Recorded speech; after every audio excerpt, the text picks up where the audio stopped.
That high-stakes hearing of the January 6th committee, former top Justice Department officials testified about former President Trump's relentless pressure, saying he tried to get them to take part in the scheme to overturn the election. Chief Washington correspondent John Carl has more. Good morning to you, John. Good morning, TJ. Once again, it was Republicans, all of them Trump appointees, as the star witnesses, telling the January 6th committee how Trump pressured them to chase down wild conspiracy theories and to use the power of the Department of Justice to help him overturn his election loss. Donald Trump wanted to use the full power of federal law enforcement to overturn Joe Biden's election victory. And it was the top officials at the Justice Department, all of them appointed by Trump himself, who stood in his way.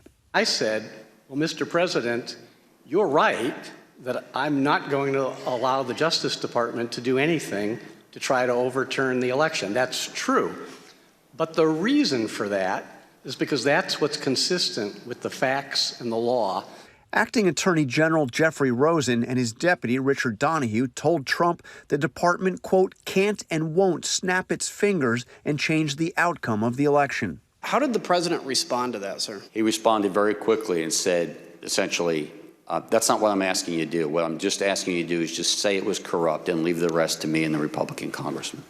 Trump peppered the DOJ leadership with demands nearly every day. He wanted them to seize voting machines, to go to the Supreme Court to overturn the election, and to chase down wacky conspiracy theories.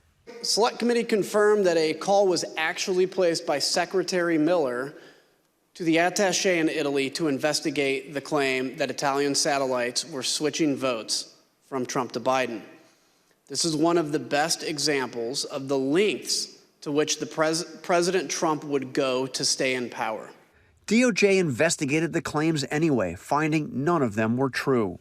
As the president went through them, I went piece by piece to say, no, that's false. Days before the January 6th insurrection, Trump concocted a plan to install a new acting attorney general who would do what he was demanding, a guy named Jeffrey Clark, the lawyer in charge of the department's environmental division. Clark had drafted a letter he wanted the Justice Department to send to the state of Georgia and to other states Biden had won, urging state officials to reconsider their election results, saying DOJ had, quote, identified significant concerns that may have impacted the outcome of the election. It was so extreme to me, I had a hard time getting my head around it initially.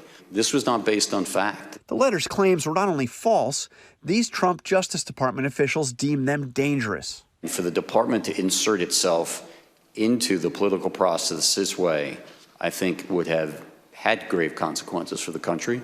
The effort came to a head in a January 3rd meeting in the Oval Office. The White House call log that day referred to Clark as the acting attorney general, a sign that Trump had already made up his mind. But Rosen, Donoghue, and other top officials convinced Trump not to go through with his plan by threatening to resign en masse. Your entire department leadership will walk out within hours. And I don't know what happens after that.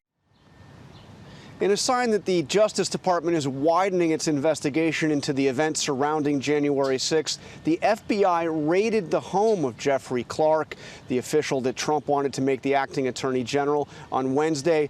Cecilia, this is a clear indication that the Justice Department's investigation is now going beyond those who physically attacked the Capitol building on January 6th. Yeah, that could be the next step in all this. Okay, John, thanks. Hi, everyone. George Stephanopoulos here. Thanks for checking out the ABC News YouTube channel. If you'd like to get more videos, show highlights, and watch live event coverage, click on the right over here to subscribe to our channel. And don't forget to download the ABC News app for breaking news alerts. Thanks for watching.